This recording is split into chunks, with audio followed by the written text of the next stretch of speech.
Well, those of you that may have heard a few times, I don't know if I've ever uh, really talked about why I became involved in writing again, and then eventually going on to trolling on Facebook, and then eventually over to here onto YouTube and other platforms. The incident that really shook my mind was a rape on campus. The libelous story at the University of Virginia in 2014, where a group of fraternity students were basically slandered for a rape incident that didn't occur.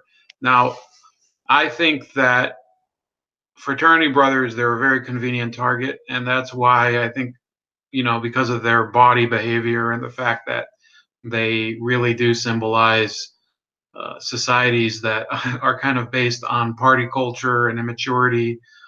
They're going to continue to be a great source of material for people who want to target them as the source for poisonous, racist, hateful culture.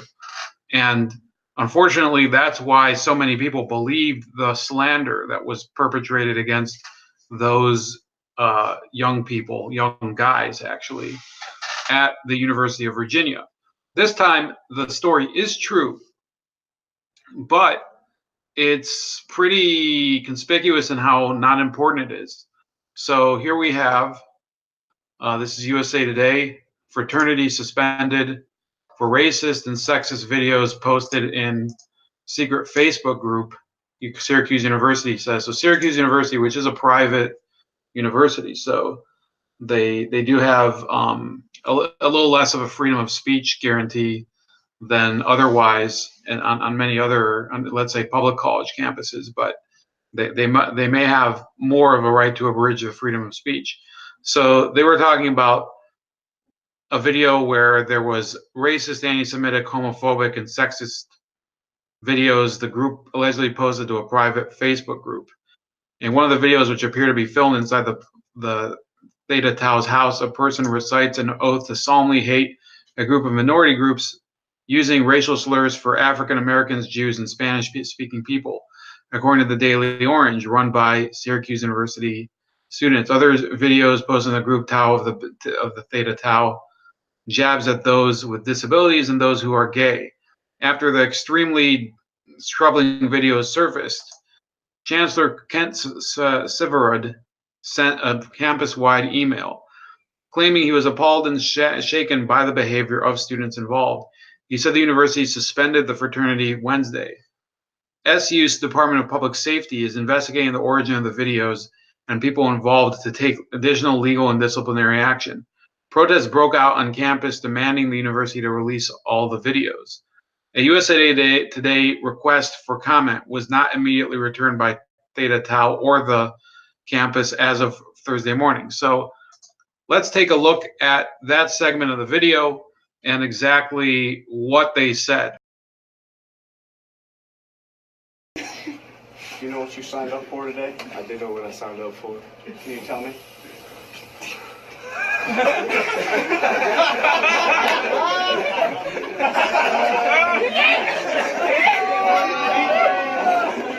That's enough. That's enough. And that kid, get out of here. I think you're ready, my son. Do you know the oath? Fuck black people. And fuck Spigs. Get close. Amen. I thought we practiced this enough. Back in my part of the woods, we do it like this. It's called anointing. I solemnly swear. I solemnly swear To always have hatred in my heart for. to always have hatred in my heart for Niggers. Oh,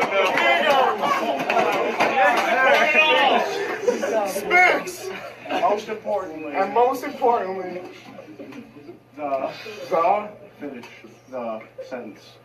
The what, Aaron? The fucking kikes. Now go to town, boy. Oh my God. Full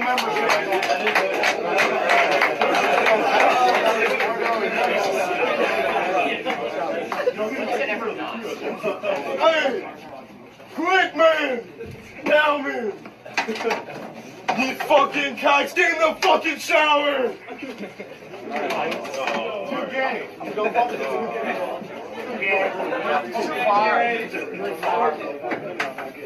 Tyler Vartavarian has had a hard night after facing over 30 rejections from women.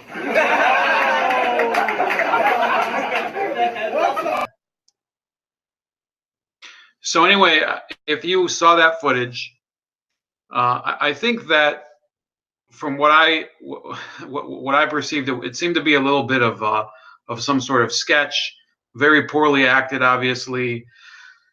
There was a group of kids who were simulating, a couple of sex acts, doggy style, oral sex and whatever, making fun of gays, making fun of rednecks, because he's talking about our part of the woods.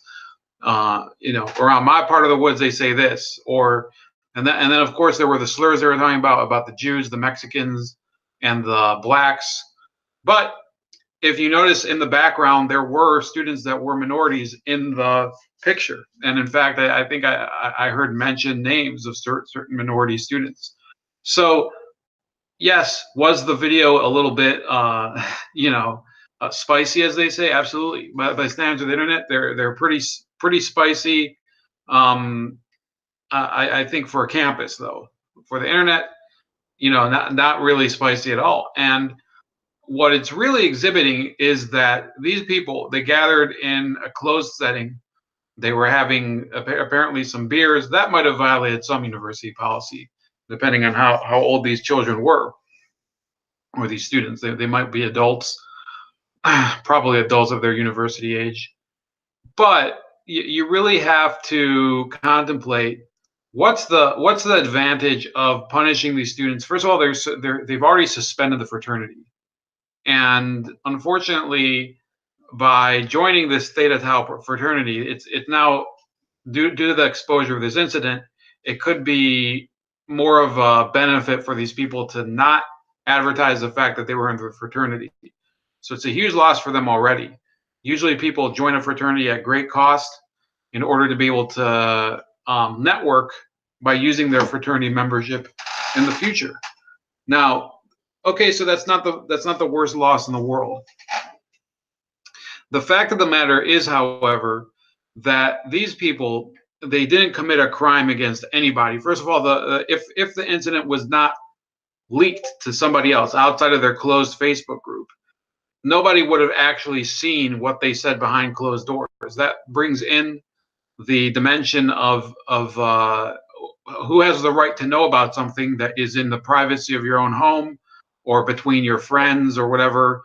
Leaked video of something that you did that doesn't harm anybody directly. Does anybody really have the right to infringe on your privacy and use it against you? I remember actually a couple hours ago, I was listening to the radio, and Larry Elder brought up the Donald Sterling incident. Donald Sterling, who was a Jewish WNBA owner, a white guy, who said some derogatory things about black people on the phone with his mistress. Certainly they don't paint him in a positive light. It was an eyesore for the NBA, very embarrassing, and they took his team away from him. But at the heart of it, what right does the NBA have to dictate what Donald Sterling can say in the privacy of his own home? Same thing with Syracuse University. These kids, or these young men, they're part of the institution, but even while living on campus, don't they deserve a certain degree of privacy? Don't they deserve the ability to talk to each other in a manner that they see as fit? That's really the meaning, not just of the First Amendment, but the Fourth Amendment against illegal searches and seizures. So a lot of people, yes, they're offended by it. They're obviously, if you watch the video, It's not the best acting, but there's bigger fish to fry than looking after what a bunch of frat boys are doing in the privacy of their own house when they're just discussing or acting out a ridiculous play that nobody really cares about and was obviously made in jest. Yes, it's offensive humor, shows a little ignorance. Maybe they were intending to offend somebody, or they do have a little prejudice. But how is it that the university is going to enforce this type of rule? Are they going to go into every fraternity and sorority's house and look after what these people are doing behind closed doors? Are they going to look into every dorm room? What about people who belong to other clubs? I remember I was in a club, very multicultural group in terms of makeup, and we used to say crazy things all the time.